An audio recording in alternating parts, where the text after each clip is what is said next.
Knowing and remembering that your approach and your relationship with a person can have a huge impact on behavior and on your ability to help someone change their response is empowering. This is your most powerful tool. It also comes with some work to be done. First, let's quickly remember what we know about responsive behaviors. All behavior has meaning. It's a way of communicating. And responsive behaviors are responding to something, an unmet need, or feeling threatened, for example. Things that you can be sure to do in the moment that are likely to help prevent responsive behaviors or to help deal with them, or to always connect with the person as an individual before getting to your agenda. Rather than starting an interaction by identifying a task that needs to be done, take a few moments and say hello and establish a personal connection first.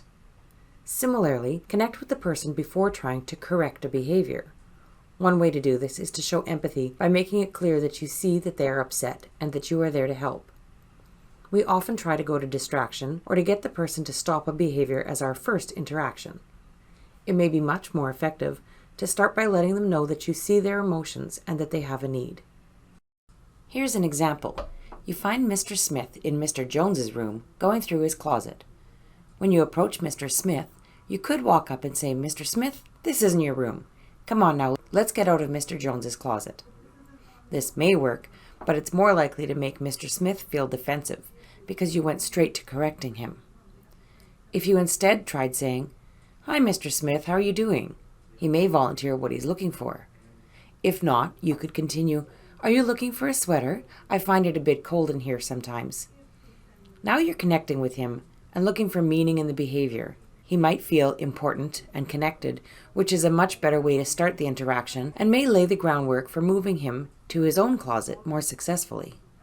Calling them by name, engaging the person when you don't need to, showing an interest in them, pay a compliment, identify common interests and discuss them, talk with them about what's happening around, and be dependable. Keep your word and be sincere. These strategies help build a trusting connection, which will help you to be seen as a safe place rather than a threat. First impressions are very important. Start with a friendly greeting and introduction. Make eye contact so that people know that you're worth their focus. Watch your facial expressions. Sometimes we send messages that we don't realize we're sending. Be careful with your tone of voice and body language. Whenever possible, provide undivided attention to the person you're dealing with. And show good listening behaviors like leaning forward and looking engaged.